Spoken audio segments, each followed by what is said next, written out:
Assalamualaikum warahmatullahi wabarakatuh. Perkenalkan, nama saya Canggi Suryani Tias, NIM A71018085.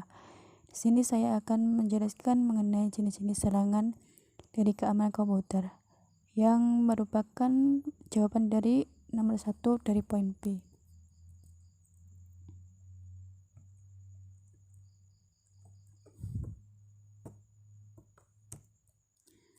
Kemungkinan hacker atau penyerang berhasil melihat, mengambil, bahkan menghancurkan data ataupun informasi dari sebuah perusahaan melalui tindakan serangan yang dapat dilakukan antara lain: pertama, DDoS atau Distributed Denial of Service; kedua, packet sniffing; ketiga, DNS poisoning; keempat, spoofing; kelima, Trojan horse; dan keenam, SQL injection.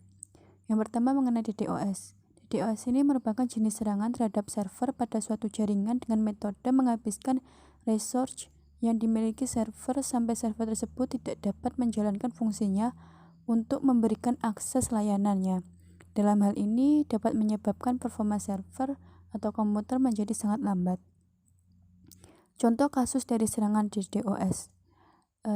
Kasus yang dilakukan oleh Yokya Free terhadap website Kasus di tahun 2008. Serangan ini dilangsungkan pada tanggal 16 sampai dengan 17 Mei 2008. Serangan yang dilakukan oleh Yokya Free ini membuat situs Kakus tidak bisa diakses dan juga korup. Penyerangan ini bisa menyebabkan retreat yang sudah dibuat harus dikunci oleh pihak administrator Kakus. Karena hal ini berlangsung cukup lama, maka administrator Kakus terpaksa mematikan server.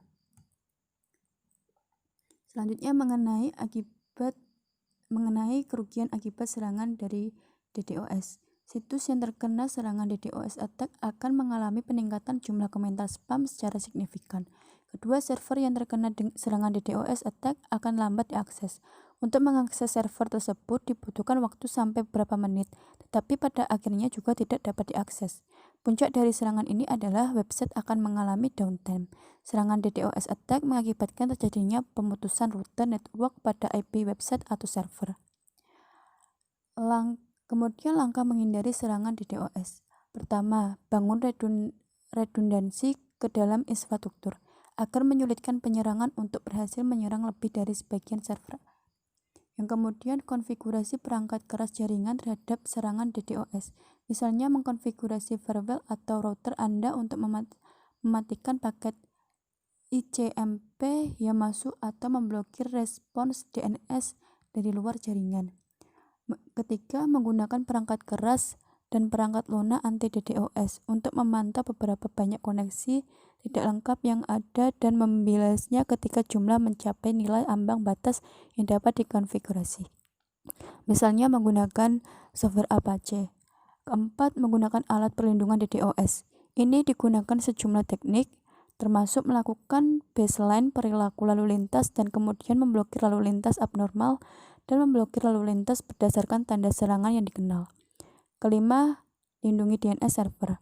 Solusi yang lebih baik mungkin adalah pindah ke penyedia DNS berbasis cloud yang dapat menawarkan bandwidth tinggi dan beberapa titik kehadiran di data center di seluruh dunia. Kedua, yaitu serangan packet sniffing. Packet sniffing merupakan teknik pencurian data dengan cara memonitoring dan menganalisis setiap paket data yang ditransmisikan dari klien ke server. Biasanya attacker melakukan serangan ini menggunakan tool Wireshark dan Netcat untuk mencuri password dan pengambilan data-data penting lainnya. Software Wireshark melakukan proses computering data pada interface wireless, lalu mengamati hasil komputer capturean yang berisikan data post yang berisi username dan password pada HTTP. Contoh kasus dari serangan packet sniffing ini yaitu penyebaran malware JS sniffer di situs belanja online pada 24 Januari 2020. Kepala dijelaskan bahwa target para tersangka adalah mendapatkan nomor kartu kredit, identitas pemilik kartu kredit, akun PayPal, alamat email, username, hingga password pengunjung situs e-commerce. Dia mengatakan cara tersangka untuk mendapatkan semua data tersebut yaitu menyebarkan malware JS sniffer secara acak kepada calon korbannya secara diam-diam dan menyamar di halaman utama pada situs e-commerce. Kemudian kerugian dari serangan sniffer ini yaitu seorang dapat melihat paket data informasi seperti username dan password yang lewat pada jaringan komputer, sehingga data yang bersifat privasi tersebut bocor. Untuk mencegah serangan sniffing itu sendiri, yaitu untuk sekarang ini sudah ada beberapa cara penangguhan sniffing seperti menggunakan enkripsi pada data rahasia, misalnya username, password, kemudian HTTPS pada protokol jaringan lapisan aplikasi. Saran lebih ditunjukkan pada akses kehati-hatian ketika melakukan aktivitas seperti mengakses halaman web, email, e-banking, sosial media pada jaringan internet yang belum dikenal seperti warnet, kantor, dan kafe. Ketiga, ada DNS poisoning. DNS poisoning ini merupakan jenis serangan untuk menembus pertahanan dengan cara memberikan informasi IP address yang palsu untuk menghasilkan traffic pada paket data dari tujuan yang sebenarnya. Contoh kasus dari DNS poisoning ini yaitu di tahun 2011 situs web perbankan di Indonesia dipalsukan serta dibuat mirip dengan aslinya. Umumnya situs yang dipalsukan adalah dengan nama domain generik, misalnya .com dan .net. Sedangkan untuk bank dengan nama domain .co.id hampir belum pernah ada laporan yang masuk. Selain bank di Indonesia, hal yang sama juga menimpa situs perbankan di Malaysia dan Eropa yang justru dipalsukan dan ditempeli di situs web maupun IP address organisasi di Indonesia. Kemudian kerugian dari penyerangan DNS poisoning ini yaitu tidak dapat mengakses ke tujuan IP address. Untuk pencegahan dari penyerangan DNS poisoning sendiri ini yaitu pertama untuk menonaktifkan tanggapan ICM keluar dan mengatur batasan waktu permintaan DNS secara lebih agresif. Kedua, memeriksa server DNS yang rentan terhadap serangan. Keempat, yaitu spoofing. Teknik serangan yang dilakukan attacker dengan cara memalsukan data sehingga attacker dapat terlihat seperti host yang dapat dipercaya. Contoh kasus dari spoofing ini yaitu pada pemilu 2004 saat pemilu multipartai kedua dan pemilihan presiden langsung pertama kali di Indonesia, yakni sistem teknologi informasi yang digunakan oleh Komisi Pemilihan Umum KPU.